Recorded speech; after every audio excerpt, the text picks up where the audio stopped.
트럼프 대통령이 한국 방문을 하게 됩니다.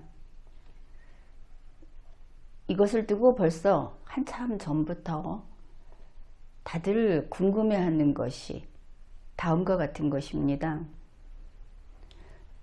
트럼프 대통령이 시진핑을 만나서 평양으로 갈 것인가? 그리고 만일 그와 같은 일이 벌어진다면 이재명 대통령도 평양까지 동행할 것인가? 우리 국민들에게는 청천벽력 같은 이야기가 되겠습니다. 도널드 트럼프 미국 대통령은 2025년 10월 30일 오전에 시진핑을 초청해서 미중 양자회담을 연다. 백악관에서 밝힌 사실입니다. 물론 이 만남은 미국이 주최합니다. 미국이 호스트라고 밝혔기 때문입니다. 그러면은 미국 대통령과 중국의 시진핑이 만나는 이 중요한 만남, 이것은 얼마나 성대하게 그리고 얼마나 길게 그 회담이 이어질 것인가? 그래야 하겠죠. 시진핑이 과거에 자금성을 통째로 비웠듯이 이번에도 그와 같은 대단한 행사가 진행될 것인가? 그런데 그와 전혀 다른 공식 발표라고 해야 되겠죠? 그런 게 나왔습니다. 10월 22일 스콧 베선트 미국 재무장관이 이런 겁니다. 미국, 중국 정상이 만나는 이번 회담은 풀 어사이드다. 약식 회담이다. 참 어울리지 않죠?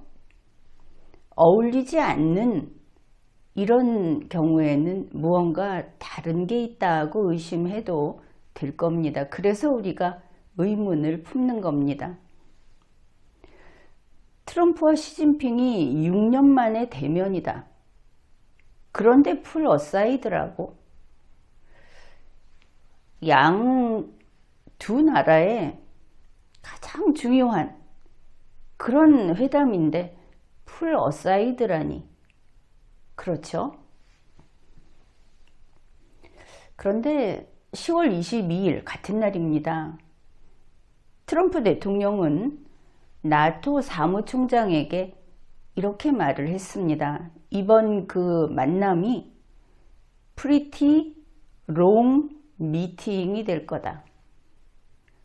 두 사람 다 거짓말을 하지 않는다는 것이 기본 아니겠습니까? 트럼프와 풀 어사이드인데 그것은 대단히 롱 미팅이 될 거다.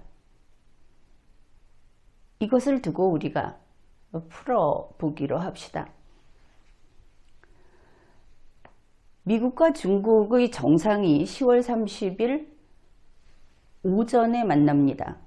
오전이라는 것까지는 백악관 브리핑에서 나왔습니다. 그런데 트럼프 대통령은 10월 30일 밤에 워싱턴으로 귀국할 예정이라고 합니다. 10월 30일 오전에 만나서 그리고 밤에 귀국을 한다.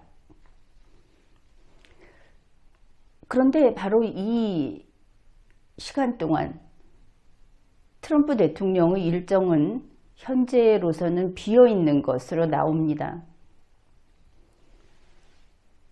만일 이것이 정말 풀 어사이드라고 한다면 거의 낮이 통째로 비어있는 것이다. 그것을 알 수 있습니다. 시간적인 여유는 있구나. 만일 그 사이에 김정은이를 만난다고 한다면 시간은 되는구나. 우리가 그렇게 추측할 수 있습니다. 그 다음에 또 의문스러운 것은 미국과 중국의 회담 장소입니다. 현재까지 나온 뉴스로는 김해 국제공항의 공군기지 안에 있는 의전실이다. 세기의 만남까지는 아니라 하더라도 6년 만의 만남이니 하는 이 대단한 미팅을 공군기지 안에 있는 의전실에서 한다. 첫째, 풀 어사이드 나오고 그 다음에는 공군기지 안에 있는 의전실, 여기까지 나왔습니다. 둘 다 어울리지 않는다 하는 공통점이 있죠. 위성락 안보실장의 발언도 귀담아 들을 필요가 있겠습니다. 위성락 실장은 미국과 중국의 정상이 만나는 이 대면이 제3지대에서 이루어지기 때문에 긴 시간 회의는 어려울 것이다. 일부 무역 현안만 다룰 수 있을 것이다. 위성락 실장의 말은 실제로 그 일을 처리하는 그런 공무원의 말입니다. 이게 뜻하는 바가 무엇인가? 일부 무역 현안만 다룬다고 한다면은 역시 풀 어사이드, 약식 회담이 맞구나 싶죠. 또 하나는 한국 정부의 안보실장이 이 회의 장소, 공군기지 안에 있는 의전실을 제3지대라고 표현한 겁니다. 우리 땅인데 제3지대라고 한 것이죠. 이거를 좀 꼼꼼히 이렇게 살펴보면 거기는 군 공항이 될 수 있고 그러면 미군 관할이 될 수 있고 그런 성격이 있죠. 미군 관할이라고 봤을 때는 거기는 한국이 아니다. 법적으로 성격을 나누면 그렇게 말할 수 있다는 겁니다. 그리고 시진핑의 입장에서 이렇게 되면 적국의 군사시설 안에서 만나는 거다. 긴 시간 회의할 수 없겠구나. 회담할 수 없겠구나. 이런 풀이가 가능합니다. 무역 현안에 대한 약식 회담이 될 것이다. 그 무역 현안이 말도 할 수 없이 어렵다. 타결되지 않을 거다. 이런 이야기가 나왔었죠. 그런데 그 이후 무역 현안은 10월 26일에 대체로 정리됐다는 뉴스가 나왔습니다. 그 전까지는 불가능하다고까지 했었는데 스콧 베선트 미국 재무장관이 밝힌 겁니다. 중국이 미국의 대두를 구매한다. 또 히토류 수출 통제를 1년 유예하고 미국도 추가 관세 100% 부과하기로 한 거 그거를 안 하기로 했다. 그 다음에 틱톡 사업권 인수에 대해서 서로 해석이 다르느니 이랬죠. 그거 모든 세부 사항까지 조율이 다 끝났다고 밝혔습니다. 그러니까 이제 한국에서는 마무리 작업만 남겨놨다. 소위 말하는 서명하고 문서 교환하면 된다. 풀 어사이드로 충분하다. 일이 점점 의심스럽게 돌아간다 싶습니다.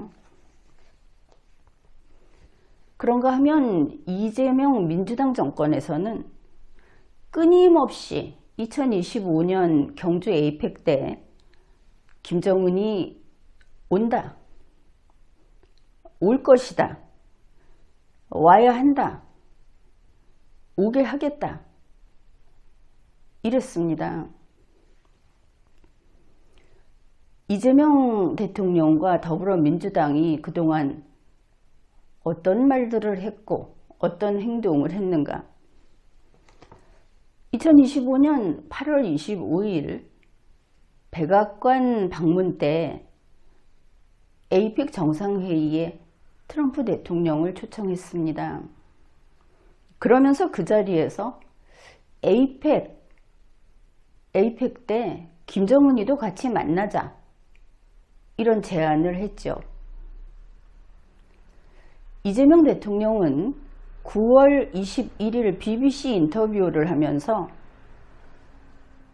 우리는 북핵 동결을 수용할 수 있다고 했습니다. 북핵 동결이라고 하는 것은 북측을 핵 보유국으로 인정하는 것으로 풀이될 수 있는 그런 표현입니다. 10월 3일에는 북측과의 접경지역을 방문해서 대화하자 하는 메시지를 보냈습니다. 한편 정동영 통일부 장관은 저거는 친북이 아니라 그냥 평양 그 자체다. 정동영은 완전 빨갱이다 하는 소리를 들을 정도로 과도하게 이번 일을 추진하고 나섰습니다. 그런 이야기가 있다는 뜻입니다. 정동영이 빨갱이다 이런 말을 하는 사람들이 있다. 10월 24일에 북한과 미국 양 정상이, 여기서도 북미라고 합니다. 미국과 북한이 아니고 아무튼 양 정상이 이번 기회를 놓치면 안 된다. 에이펙 때 반드시 만나야 한다 한 겁니다. 지금 상황이 그렇게 되어 가는 것 같다는 본인의 주장까지 곁들였는데 그걸 보면 판문점 회동을 이야기하는 것처럼도 보입니다.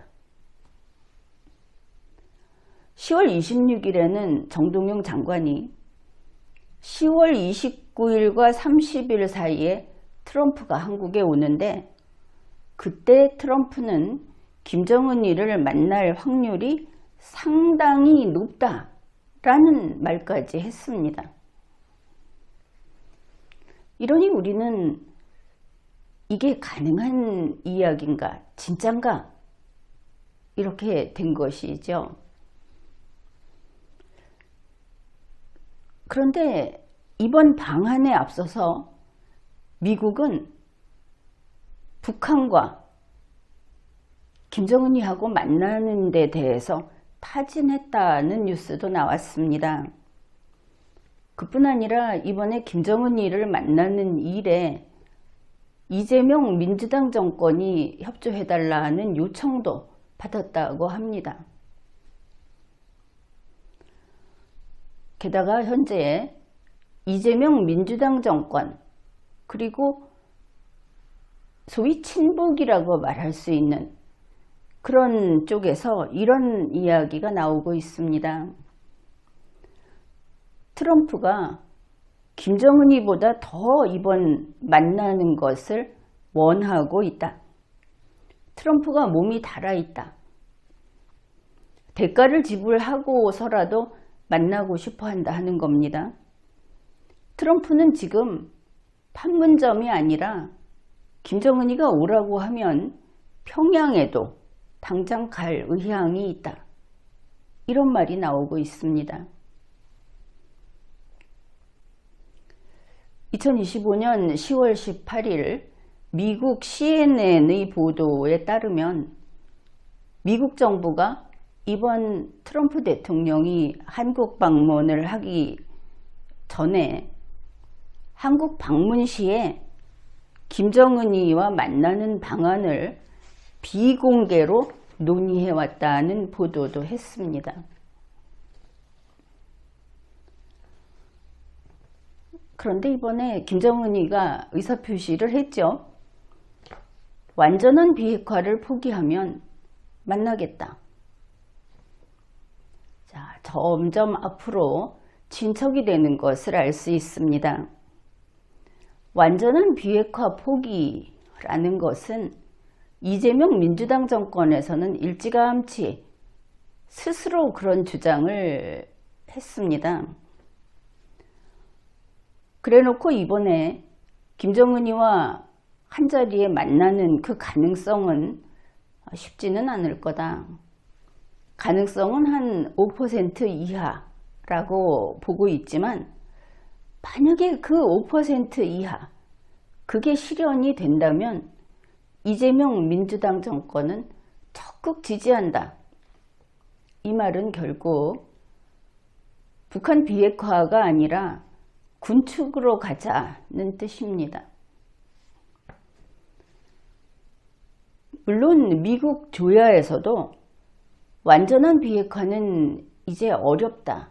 그거 포기하고 핵 보유국으로 인정하고 군축으로 가자는 주장이 점점 더 소리가 커지고 강해지고 있다. 이것은 알려진 바입니다. 그런데 이럴 때 트럼프 대통령이 이런 발언을 한 것이죠. 기발하다 하면 기발하고. 트럼프 대통령은 북한을 핵 보유국이라고 하지는 않았습니다. 핵 보유국은 뉴클리어 웨펀 스테이트라고 하는 건데 그렇게 말하지 않고 핵 보유 세력이라고 말을 했습니다. 뉴클리어 파워라고. 표현이 두 개가 다르죠. 그런데 이 뉴클리어 파워라는 것은 핵을 가지고 있다. 그러나 핵 보유국의 자격, 자기들 그 몇몇 나라 그 자격은 없다. 그렇게 말한 겁니다. 예를 들면은 이게 그 인도나 파키스탄처럼 사실상 핵무장 국가 이것을 뉴클리어 파워 핵 보유 세력이라고 하는데 그러면 핵 보유국은 아니면서 핵 보유 세력이라고 인정을 해준다. 이게 왜 기발한가 하면 시진핑도 이 정도는 수용이 가능할 것으로 보이기 때문입니다. 시진핑은 북한이 핵 보유국이 되는 것은 허용할 수 없죠. 그거는 당연한 겁니다.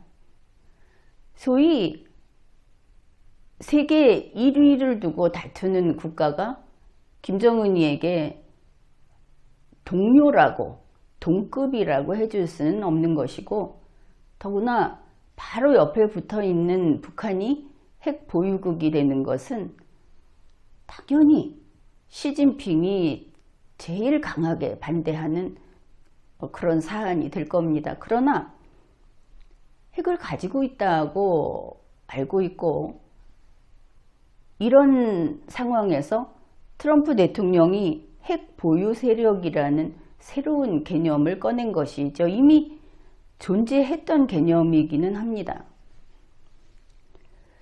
이런 상황이 됐으니까 김정은이는 핵 보유국 인정을 받고 싶지만 핵 보유 세력까지 거기까지 양보를 했는데 김정은이가 더 욕심을 부리면 이것은 미국뿐 아니라 중국에 대해서도 무례한 짓이 될 겁니다.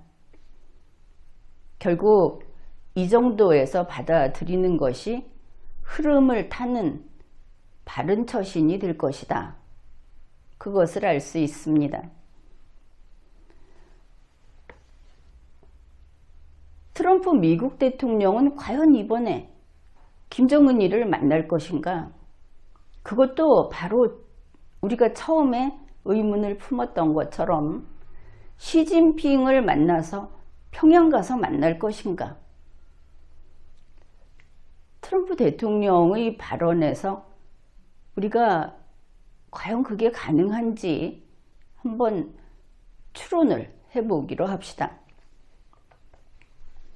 트럼프 대통령은 10월 30일 시진핑과 만나면 대만 문제를 논의할 것이다 라고 했습니다. 또 시진핑과 만나면 핵 군축 문제를 논의할 것이다 라고 했습니다. 당연히 중요한 이슈인 것은 맞습니다. 그런데 어느 방향으로 논의할 것인가? 그런데 이 10월 24일 중국에서도 한국을 30일에 방문하겠다고 했고 트럼프 대통령의 이런 계획도 대충 그쯤에 나왔고 했는데 중국 측에서는 미국에게 기대하는 게 무엇인가? 거기에 대해서도 BBC에서 보도를 했죠. 중국은 대만에 대한 군사 지원을 축소하는 것을 기대하고 북한에 대한 완전한 비핵화를 포기하는 쪽을 선호한다. 이렇게 말한다고 합니다. 그러면 시진핑 좋고 트럼프 좋고 그 다음에 북한 좋고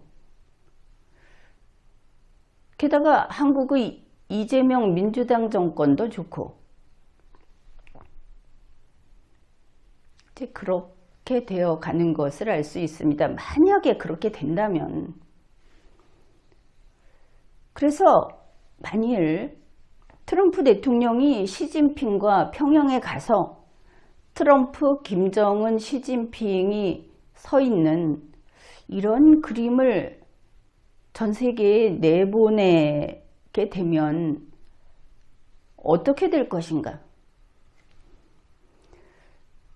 첫째, 시진핑은 크링크, 그 중에서도 특히 중국, 러시아, 북한 여기에 있어서 1인자의 위치를 좀 더 굳히게 될 겁니다. 바로 그런 이유 때문에 이번에 트럼프 대통령이 아시아 순방을 하는 기간에 러시아에서 신무기 실험을 했는지도 모르죠. 김정은이는 핵 보유 세력이 됩니다. 그리고 미국과 한반도에 있는 정당한 두 나라 중 한 나라로서 수교를 하게 되겠죠. 여기에 대해서 이재명 민주당은 오케이 했습니다. 근래에 한국의 여론조사에서도 한반도 2국가가 좋다 하는 여론이 상당히 나왔다. 국민도 오케이다. 표면적으로 이렇게 됐습니다. 김정은이는 내부적으로 통치 정당성이 굳건해지겠죠. 또 중국과 러시아에 있어서 점점 대등한 나라로 취급이 될 겁니다. 핵무기라는 것은 공평하지 않습니까? 있는 자와 없는 자로 구분되는. 트럼프 대통령은 한미동맹 현대화, 유연화를 그대로 밀어붙일 수 있게 됩니다. 한미연합훈련을 중단하고 주한미군을 감축하거나 또는 철수하고, 이것은 이재명 민주당에서 그것도 좋다고 밝혔지 않습니까? 한국을 자주국방하도록 시켜주는 겁니다. 손을 놔버리고 독립시키는 것이죠. 이 자주국방, 그것을 잘 보여주는 것이 2025년 11월 4일에 전자권 환수 논의를 하기로 되어 있습니다. SCM 회의가 예정되어 있기 때문입니다. 바로 이런 상황이기 때문에 일본은 필사적으로 미국에 매어 달리는 것을 알 수 있습니다. 방위비를 GDP의 2%까지 이거를 2025년 안에 달성하겠다고 합니다. 5,500억 달러 투자 약속, 여기에 대해서 돈이 많다 소리 한마디 하지 않습니다. 그대로 밀고 나갑니다. 그리고 중국에 대해서 견제하겠다, 이렇게 밝혔습니다. 미국의 가장 가까이에 있는 동맹이다 하는 것을 주장하면서, 왜냐하면 트럼프는 이런 일을 할 수 있는 사람이기 때문에 제1도련선 포기는 물론이고 제2도련선도 포기할 수 있는 그런 사람이기 때문에, 물론 트럼프 대통령의 돌발 행동, 정상이냐 소리를 들을 정도로 돌발 행동을 하지만 그것은 모두 협상의 도구라고 봐야 합니다. 협상에서 승리하기 위해서. 따라서 항상 목표가 있는 것이고, 이번에 시진핑 좋고 김정은이 좋고 트럼프 좋으니까 아시아 순방의 성과를 이렇게 한번 빵 때려보자, 그렇게 생각한다면 단수가 좀 낮은 것이죠. 트럼프 대통령의 이번 이 수라고 합시다. 이 수는 기발한 겁니다. 그 이야기는 이게 이루어질지 이루어지지 않을지 알 수 없지만 그 이야기는 나중에 하겠습니다. 지금은 해주지 않겠습니다. 물론 트럼프 대통령이 시진핑을 만나서 평양으로 날아가서 김정은이 하고 3인이 나란히 서는 이 그림이라고 하는 것은 이재명 민주당 정권이 꿈꾸었던 빅딜하고는 전혀 다른 겁니다. 이재명 대통령은 경주에서 트럼프 대통령과 김정은, 이재명 이렇게 3인이 서는, 혹은 시진핑을 포함해서 그런 꿈을 꾸었던 것이죠. 핵보유국, 북한 핵보유국을 인정하면서 이재명의 빅딜과는 다르다. 그러면 이제 하나 남은 것이, 만일 트럼프가 평양에 간다면 이재명을 데리고 갈 것인가? 어떻게 될지는 알 수 없습니다. 그러나 첫째, 대한민국 헌법과 법률상 이재명은 평양에 가는 것이 범죄 행위입니다. 그 다음에 무엇보다도 김정은이가 이재명을 보고 싶어 하지 않습니다. 그 다음으로 트럼프와 시진핑이 모두 이재명을 그 자리에 데려가고 싶어 하지 않습니다. 이런 것들을 생각해 볼 수 있겠죠. 과연 어떻게 될 것인가 하는 것은 불과 며칠 사이에 결론이 날 겁니다. 문제는 그것이 현실로 나타나든 그렇지 않든 그러한 것을 북한의 핵 보유국 인정까지 하고 나선 이재명 민주당 정권이 이 나라에 얼마나 큰 죄를 지은 것이며, 그리고 그 일이 앞으로 대한민국의 길에 번번이 걸림돌이 될 것이다. 매번 목숨을 거는 식으로 그렇게 힘든 협상을 해가면서 앞으로 가게 될 것이다. 스스로 모든 것을 포기한 자에게 당연한 거 아니겠습니까? 지금까지 리걸마인드 연구소였습니다.